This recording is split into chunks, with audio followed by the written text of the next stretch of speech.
lawyers, that sort of thing.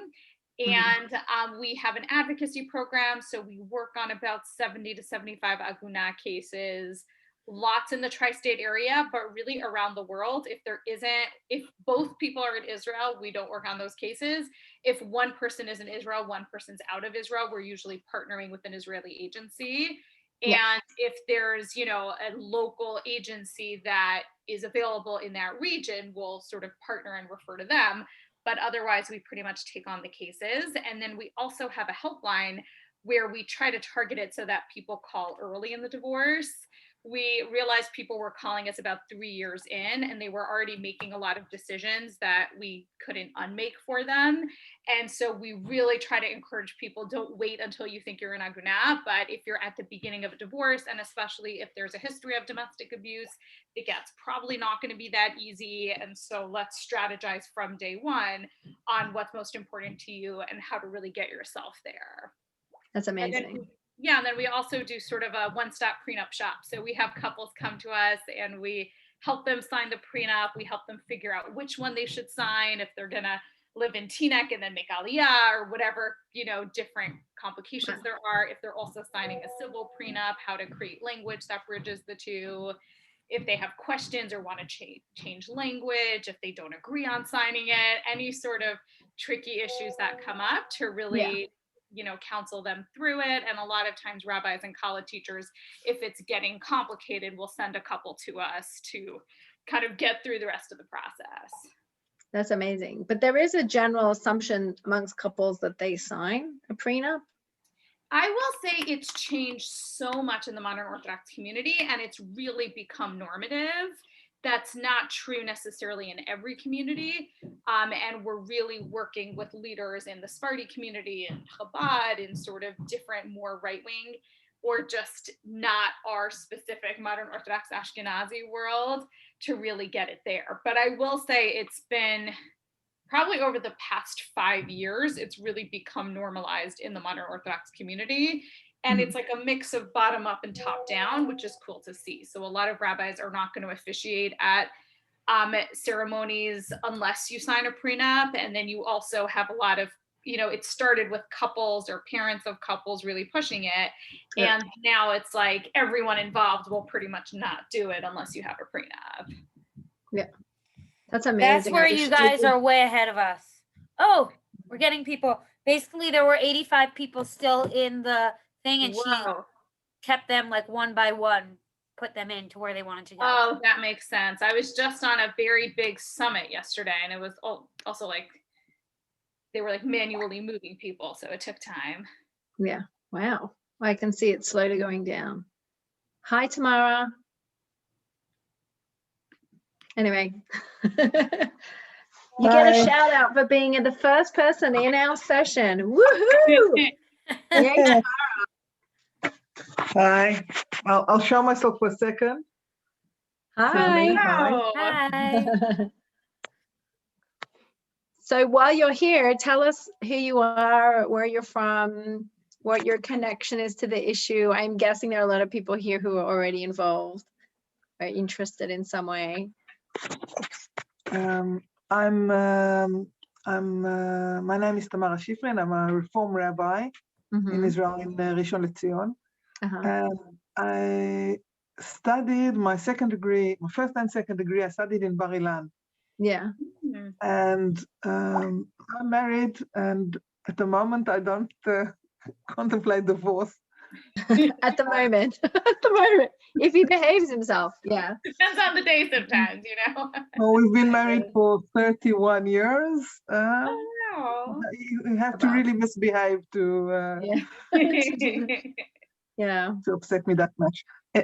When I studied in Bar Ilan, there was a film, I think it was called Keshet, about 4 women who want to divorce and can't. And afterwards there was a panel of rabbis. And I sat and said, oh, we're so sorry that they're suffering, but there's nothing we can do because that's the halakha. And I did not believe them. And the more I learned, the more I realized that there are solutions that I don't use. And not only that, once I heard a lecture that was really shocking about how they use some way out, nobody looked at it, answer from some rabbi to make women pay the husbands more money to get out of the wedding, of the marriage. That they call it מעגנת את עצמה. This way not recognized what he wrote. People did not agree with when he wrote it. Said that if there should be a divorce, and the husband says, you can make me divorce, but if you do certain things, then I'll give you the divorce from my free will, and that's a better divorce. So this was wait. I'm trying to understand. You're saying they had someone had developed a contract that basically obligated the woman to pay him kind of off to get no, the other way around. No, it was it's complicated. The lecturer made it very clear. Yeah. But they use what the point was that they use an answer shuvah of a rabbi that was not accepted at the time. Yeah. To the rabbinical courts in Israel used this certain halacha to like overturn if the usual court, not the rabbinical court, says like the house goes to the wife. Okay? Got it.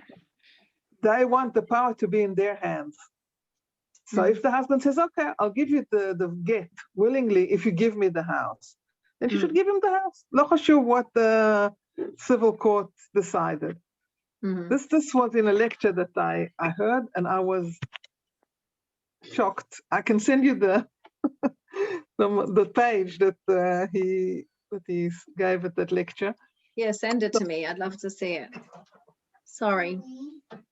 So I think we do see that sometimes if the Beit Din feels that it's a good deal and they feel that she's not being reasonable or that she's not giving up so much or whatever, and she's not being reasonable by not taking what they see as a good deal, then they will sometimes have the attitude of, okay, well, then you're keeping yourself stuck, but what do you want from us? That's not the situation, from what afterwards I learned also about that there is a halachic procedure where if a man sends his wife a get and then cancels the get, the rabbis cancel the wedding. It's called in Aramaic. And I saw in Israel that it was used once. So but this is if they don't have to. So there's ways out.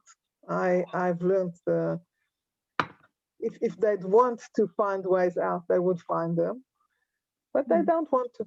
That's my feeling. Well, not all rabbis, but yes, definitely the ones that seem to be running the show in Israel. I'm just gonna welcome two new people, Shirley Stella. Hi, Shirley. Hi, nice to meet you. Hi. Hi, nice to meet you. And Jen Lankin.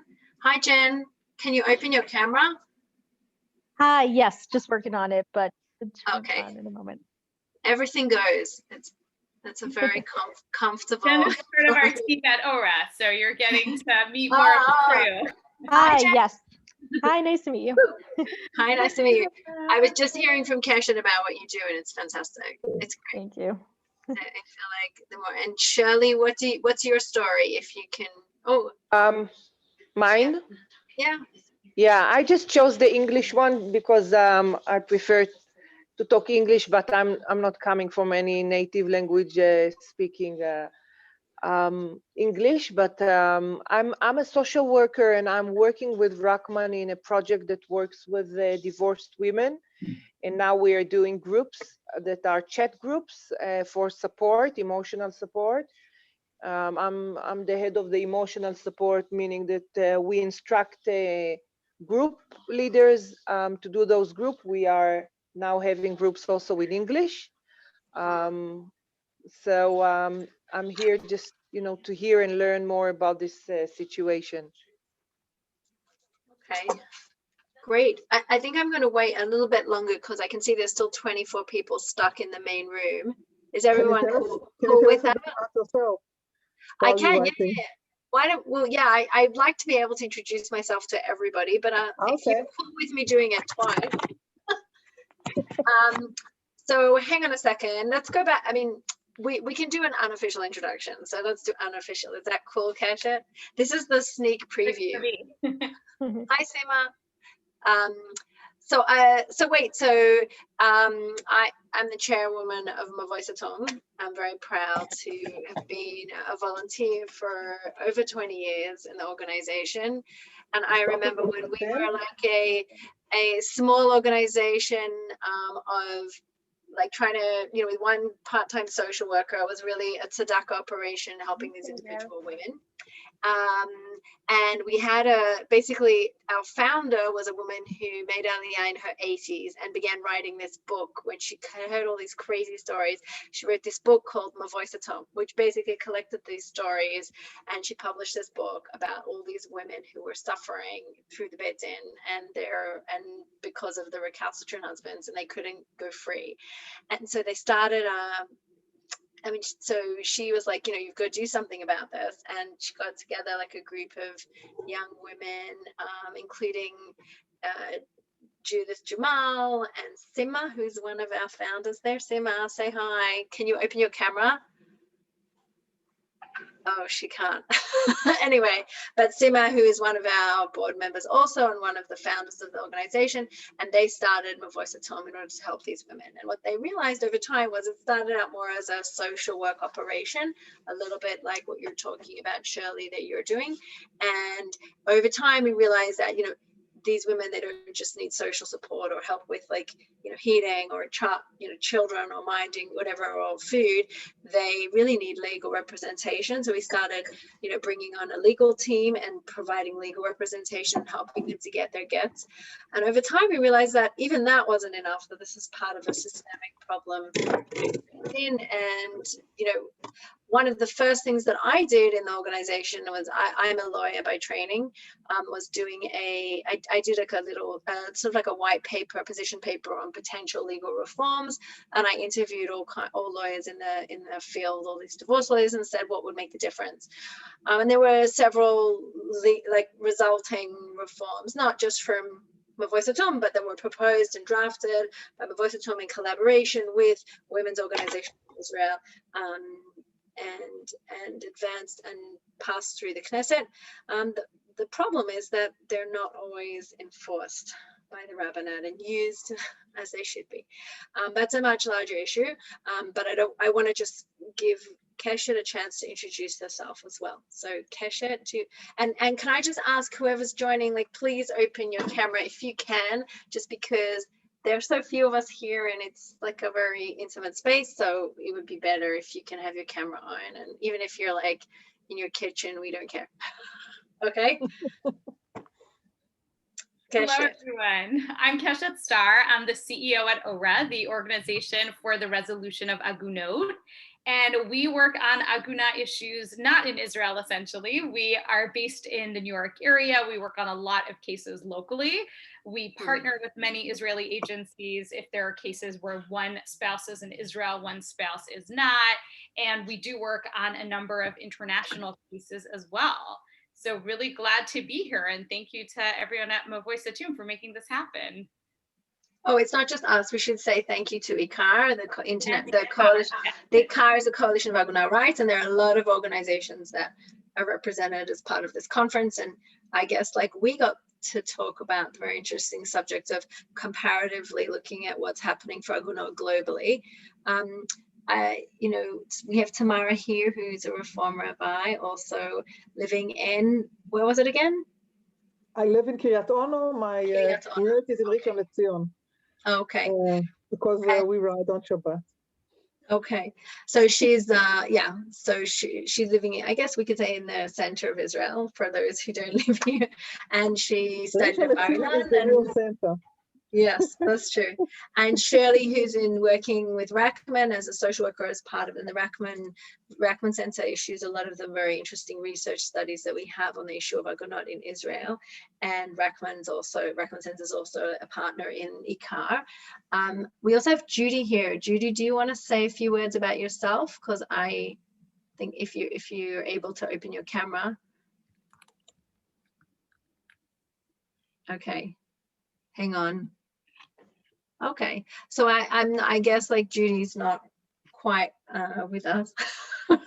When she's ready, she can like join. But Keshet, why don't you then say a little bit then about what's happening outside of Israel? Sure. So I figured it could be the most helpful to video. You want your video on?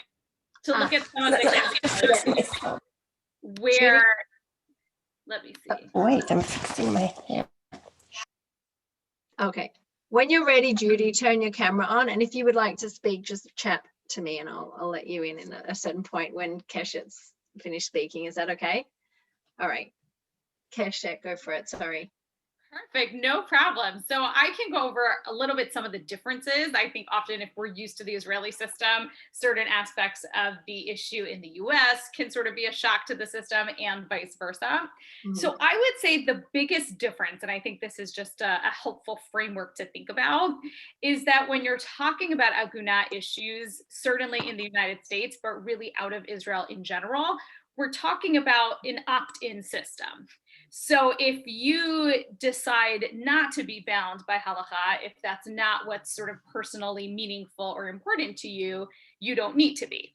And so unlike in Israel, where sort of civil and religious law are really intertwined, in the US, they're not.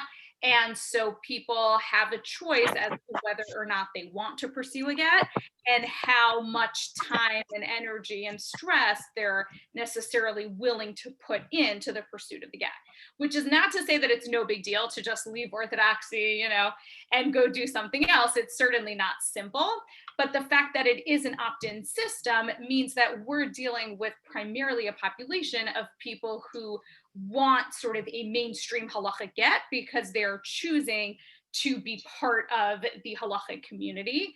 In some cases, we actually work with a number of Israeli women, whether living in Israel or in the US, where it might be less of a personal commitment to halakha and more of a concern that if I have future children and we want to go back to Israel, how is that going to work? So there is a mix.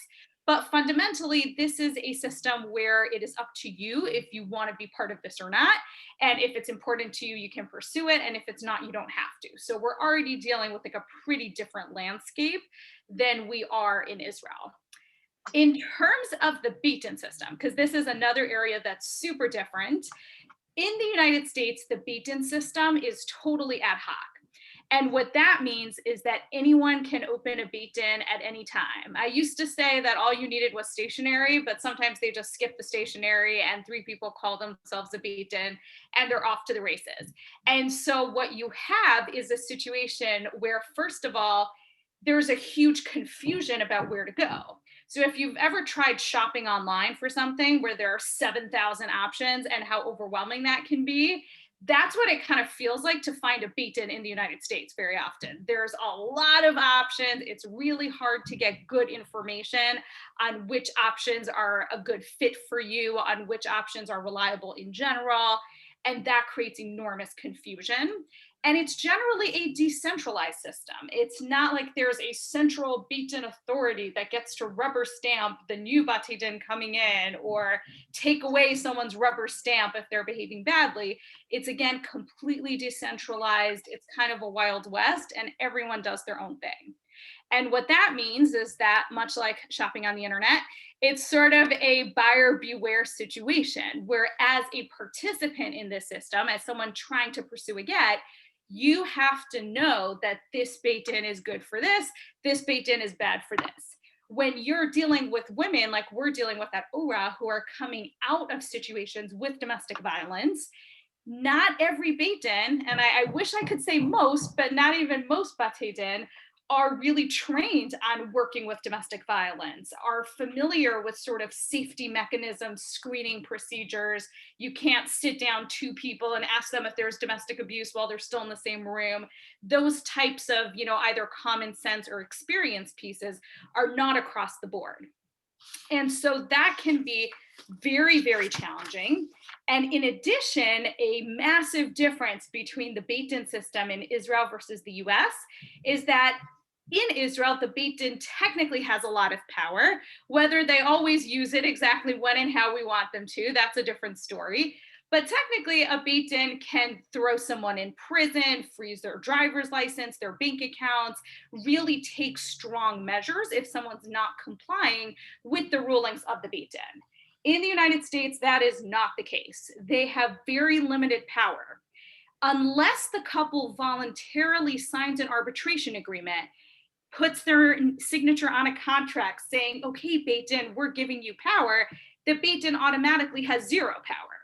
And even if a couple commits to arbitrate and therefore gives the Beit Din power, the Beit Din is still really limited in what they can do. If they tell the guy, you need to do ABC, and he says, oh, I don't think so, they do not have a huge list of options in terms of what they can do to him in return. They cannot go in and take money out of his bank account or freeze his driver's license or put him in prison or any of those things.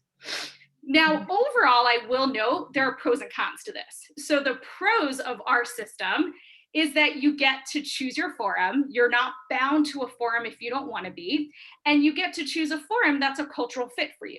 So if you're a left-wing modern Orthodox couple, you can go to a left-wing modern Orthodox Beit Din, as opposed to in Israel, where every couple, no matter what their hashkafa, their personal beliefs, is in the Rabbanut with, Haredi Dayanim. And so you have that choice to get that community fit.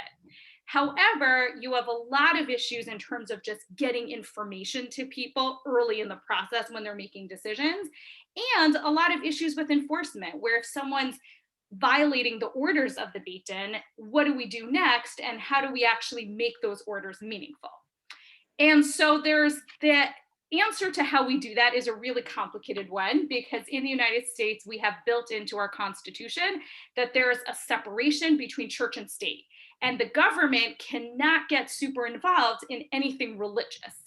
And so there's always a lot of sort of finagling and creative work done to be able to try and get the courts to deal with an issue that is religious in nature.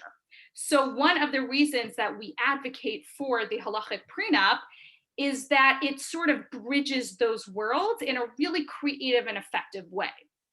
So it's a contract that gives the Beit Din that arbitration power, because again, without the couple voluntarily saying, okay, Beit Din X, you get to be in charge of my case, the Beit Din doesn't have any jurisdiction. So the couple voluntarily gives the Beit Din jurisdiction over the issue of the get, and it's also a civilly enforceable contract. And so if the husband ignores the Beit Din and says, I'm not giving you a get, you can then take that contract to court. Now, on the court's end, they're enforcing it the way they would enforce any contract, a contract to buy a house. It's not different.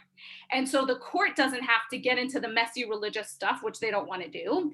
And the court can then put someone in jail, take money out of their bank account, all of those things that only the court has power to do. So a big part of why we advocate for the halachic prenup is that it allows us to get the power of the civil system while still working with the halachic process, which again, because this is an opt-in structure, that's what the people who come to us are wanting. They're wanting sort of a mainstream halachic solution because they are choosing to pursue this as opposed to being forced to whether they want to or not. And so overall, I mean, that's a very baseline setup, but essentially what we do at ORA, a lot of our work is that we're almost metaphorically standing with one foot in sort of the civil legal system and one foot in the religious system and helping people bridge those systems. So when we work with Agunot, we spend a lot of time working with their attorneys, helping them come up with creative legal strategies, making sure that if we're having a demonstration, it's not messing them up in court, really bringing the systems together. We have a helpline where we encourage people to call when they're thinking about divorce or just getting started, almost exclusively, so we can tell them which Beit Din to go to and which Beit Din not to go to, and so that we can guide them on how to structure this process so they put themselves in a strong position. We also do a lot of educational work, especially encouraging people to sign a prenup, as well as educating court professionals and attorneys. So when someone goes into the system isn't just completely confused about what to do with them. And we do a lot of work to make the halachic prenup accessible, to answer questions about it, and help couples sign it. And so again, for out of the US, one of the hardest parts of this process is that you're trying to get a Jewish divorce, which is really complicated, and you're trying to get a civil divorce, which is really complicated, and trying to do the same at once is like double complicated, and very few professionals understand both sides of the process. So you can get great advice from the civil perspective in a way that completely ignores the halachic piece, and you can get great halachic advice that completely doesn't make sense on the legal side, and it's really hard for people to integrate everything together and get advice that encompasses both pieces of the pie and helps them put themselves in a strong position so they can get out of the process with what they want most. And so that's what we're really all about at ORA. And of course, we couldn't do what we do without organizations like Mavoi Satum, who are really our partners in Israel, especially on these international cases where spouses are in different places. And it takes all that plus extra creativity to really integrate multiple countries and multiple legal and halachic systems into one process to get someone their freedom. So that's a little bit about us and the issue outside of the US. And yeah, thank you again for including us in this. It's a pleasure. Thank you very much for sharing it. I think it's amazing. I actually had a really interesting call just today with a woman who her husband agreed to give the get, but he's dragging out the civil process. Is that something that you see? We do. There was a lot of fuzziness around the timing of the get.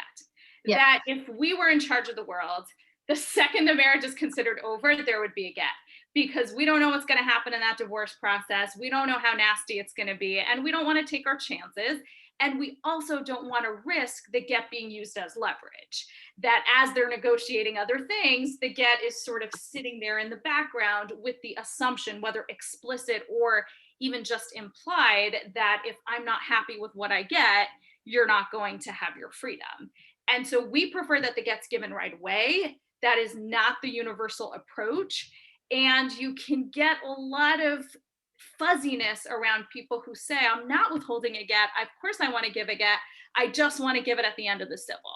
And so we have a lot of circular conversations with get refusers where we try to push them on it as, you know, if you're not using the get for anything, then what do you lose by giving it today? Obviously, if you're not giving it today, it's because you're holding it, whether it's just as an insurance policy in your mind, you're holding it for some purpose. But we do encourage that if someone is getting their civil divorce and they're getting a settlement agreement, it's very important to put in language in that settlement agreement that refers to the get in a way that's specific and enforceable, because you also get into situations where everything's resolved, but the settlement doesn't say a word about the get, or it only says something like, you know, both parties will cooperate with the get, and there's no clarity on whether that needs to happen in 1 month or in, 50 years. And so we also really try to encourage attorneys to help their clients by putting the information in as is needed, and also try to do a lot of community advocacy around tying the get to the end of the marriage as opposed to the end of the divorce. Yeah. Interesting. But that means that they actually get the divorce at the beginning of the process. Ideally, that's what we like to see, because then you have the get. What's different about a get than a civil divorce, in my opinion, is that a civil divorce, even if the other person falls off the face of the earth, and this I guess is another US-Israel difference, the court can give you a divorce without them. If they fall off the face of the earth, you have to put up a few newspaper ads. It's a little bit of a hassle, but you can absolutely proceed without the other person, where the get requires their presence and their participation. And so it's really a load off someone's mind to know that if I have the get, even if I still have 5 years of civil litigation ahead of me, at least I know that ultimately it's not completely in his control in the way that the get is. And of course, having a get allows people to start dating, thinking about new relationships. It's a different sort of headspace to be in than when you're still completely married to this person that you're also in the process of divorcing. Right. I think that, like you said, Keshet, that's a really important distinction between the states and Israel. I think, for people who live in Israel, when they say divorce, they think also get. And that's one of the reasons, like you said, we try and advocate to kind of separate those processes and just have it where the get shouldn't be a bargaining chip, which many times in Israel it turns into, like Kylie was saying, the get turns into a bargaining chip when someone says, oh, of course I want to give a get. We have, I just spoke to a woman a few days ago who said, yeah, he said he wants to give a get as long as I drop a criminal complaint against him or whatever it is. And then these things are, over their heads. We have the most extreme case is a case that's kind of now a little bit in the media of Liana Khazan, a woman whose husband tried to murder her, and she is still officially married to him. And so, if she doesn't get her get quickly enough, she's going to go into court and try to be testifying against someone who still holds his freedom in her hands. So those, I feel like, are, Kylie, I'm sure you want to say more about that, but I feel like you said, that's a very, very important distinction. Yeah. I was thinking about that when you said about how there are Rabbanim who are on different, Batei Din, who don't have the sensitivity to know when they have like domestic violence cases or victims of domestic violence in front of them, that you can't put them in the same room. You can't ask them in front of their husband, does he beat you? You can't, they don't have the sensitivity.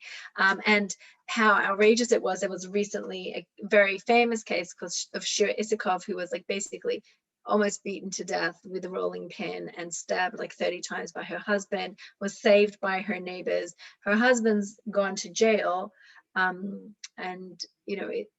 for basically attempted murder, but he was refusing to give a get.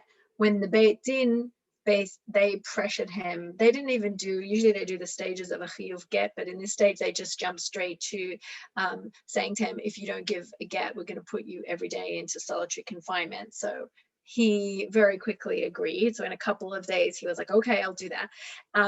But he insisted on coming together. They did the whole get handing over process, and he wanted to read a letter to her, so he got to read his letter. There was none of this like, oh, wait a second, this person is her murderer, like he doesn't need to be in the same room as her. Can we not do like a get by proxy, which they could have done, where he just filled out the forms before the Beit Din and then gave her a thing? Like, why did they need to put her through that trauma?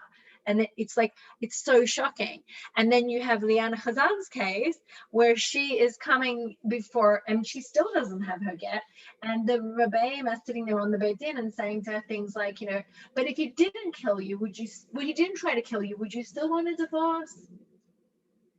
And it's just outrageous, like the fact that they have no concept of like a woman's experience. And that's also one of the issues as well. Like, women have no voice in their justice system that basically determines their lives. I'm wondering, Shirley, you see a lot of women going through divorce, right? So you're seeing all the women talking about their experience, and your study showed 1 in 5 women experience get abuse. So even the cases where women do get their divorce, and that's kind of trumpeted as a success, in many cases there are hidden concessions. And I mean, I don't know about you guys, but when I have friends who get divorced, you don't know the terms and conditions of their agreement. You really don't, and no one discusses it, and they don't often want to talk about it. And I have sometimes friends who get divorced and they're like, oh, it wasn't so bad. And then like, it's, you know, I usually don't pry, but guaranteed further down the road, it becomes apparent that they made large concessions in order to get their freedom very quickly. Shirley, do you see that with the women who you're counseling?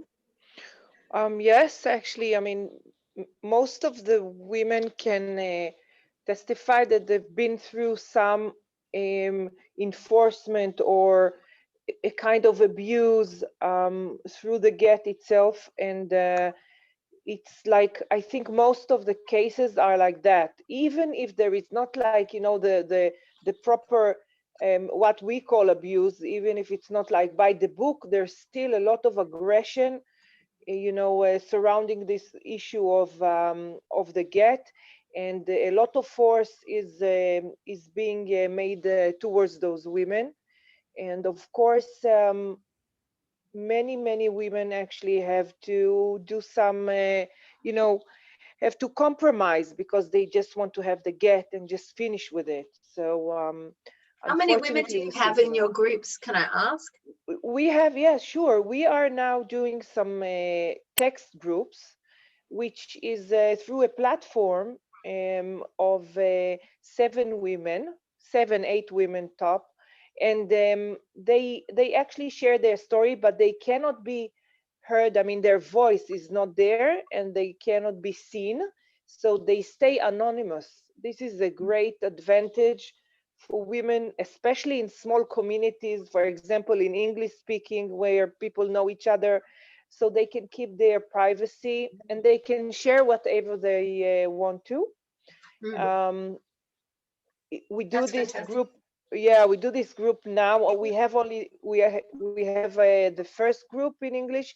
We have a native speaking leader who leads this group, and I'm just doing, you know, the supervision and on top of things, just to see that everything is going right. But women do, you know, share terrible stories about the abuse they went through until they got divorced, and of course afterwards, all the issue with the children, you know, men who are putting force on the children or alienating them from their mothers. A lot of issues are coming up in those groups, and the abuse that is there until they get the get, and also unfortunately way after. Yeah. And we know that women are in high conflict relationships. It takes even 5 years until they get to a balance in their relationship with their divorcees. Thanks for sharing that. I think that's really interesting. I would just say that, I mean, I think that the overall, like, there's a lot of other groups, like the parallel groups, are talking a lot about halachic solutions and the halachic tools that are available. I think one of the big differences between the States and most other places in the world is that there is a rabbinical you know, approval for prenups, and in Israel there is no such thing, and there are no alternative batei din, and so there's like a real hegemony, but there are halachic solutions. So theoretically you could use the, you know, centralized power of the Beit Din to make enormous change and beneficial change on behalf of Agunot in Israel and around the world, indeed, because the Beit Din has also acquired for itself universal jurisdiction over all couples. So you could potentially bring a couple from, you know, like the States, and if the husband passes through Israel, like force him to put him in jail, force him to give a get, etc., etc. If the Beit Din was willing to be proactive around these issues and to apply all kinds of tools, and also to be preemptive, in other words, and say all couples should sign a prenup or whatever, like give an option of a few halachic tools. They could even choose, you know, like a Haredi prenup or different kinds of prenups, but just making sure that they had to sign something that would protect them. And I think that that's something that we're really pushing for. And, you know, that could make a huge difference. Unfortunately, at the moment, it's very much tied up in the fact that the Beit Din is not even willing to recognize there is a problem and that they're not dealing with it. They're not willing to concede willing to take, you know, courageous steps. Like Tamara said, they choose instead to choose very reactionary, you know, misogynistic, you know, sources to rely on, and they're much more on the side of, you know, being conservative and protecting the husband's right to, you know, outright refuse, or there's nothing we can do, like Tamara said. So that's the situation here.